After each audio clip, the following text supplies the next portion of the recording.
bisanzwe ndaharangurira imirimo ya misi yose ndahakorera ni secretariat publique, ndanakotesha n'ibindi bintu mubona ngaha.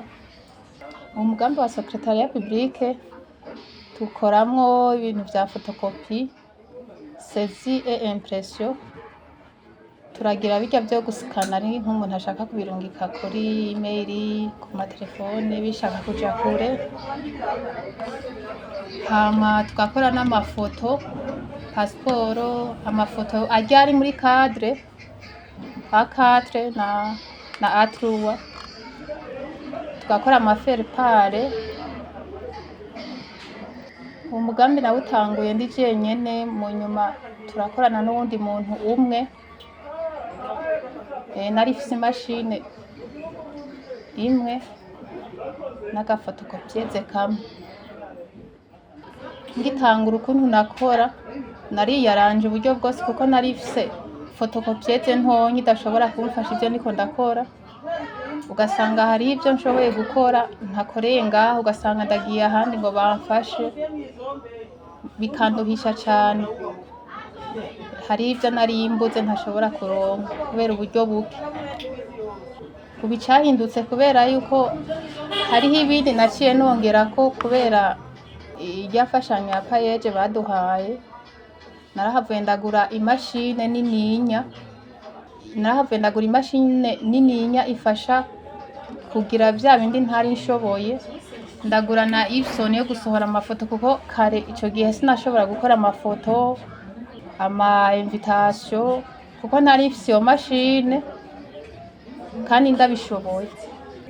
Ukuntu bantoye barabona ivyo nkora nuko ndabikora, barabona nyene ko hariho ibintu mbuze, hama ndavyumva ko hariho concours des femmes, ndabibaza barabisigurira, hama ndagenda ndahiganwa ca ndabishobora mba n'uwa kabiri. Nashira imbere umugambi wa secretariat publique kuko niwo nari nsanzwe menyereye kandi nico kintu nari narize kw'ishure.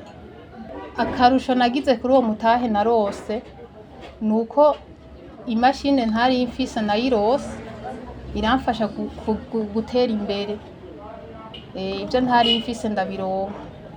Imashine ntari mfise yari Epson, niyo nini yanyafasha gusohora ibintu vyinshi kandi binyarutse kuko narashobora kuronka nk'isoko.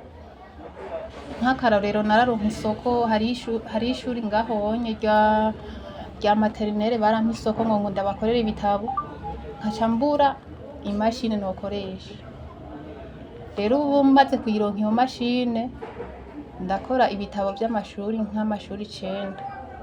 Akandi karusha umutahe wa intere ubu yariyongereye cane kuko amahera naronka ico gihe ubu yariyongereye kuko hariho ibintu ntakora ndabizi ariko nshobora ubu gukora kandi nkabikorana n'ububangutsi bwinshi. Ubu unye nuwoza kumbwira ati wewe Alice ndaguha akazi naho ko barako muri leta ntako noshobora gukora. Abungukiye kuri uwo mugambi wiwanje novuga akarorero ka hafi ko ari iryo shuri rya materinere. Kuvuga turakorana jewe nkabakorera ivyo bitabo, abanyeshuri bagatangura bakabikoresha, nkabibakorera ata mahera barampa, nkakoresha umutahe wiwanje, mu nyuma bakazompa amahera ari uko abanyeshuri batanguye barishe minerval. Bica bibasaba kuronka ivyo bitabo, kare baja Igitega ubu baca babikoresha hafi. Iyo vyagenze neza ku nyungu bivanye n'igihe tuba turimwo, inyungu nshobora kuronka, ndashobora kuronka nk'imiliyoni 2 bivanye n'amezi tuba turimwo, canke ugasanga hariho igihe usanga urose makenya ari musi ya 2 millions, canke ugasanga n'izo 2 millions zirarenze.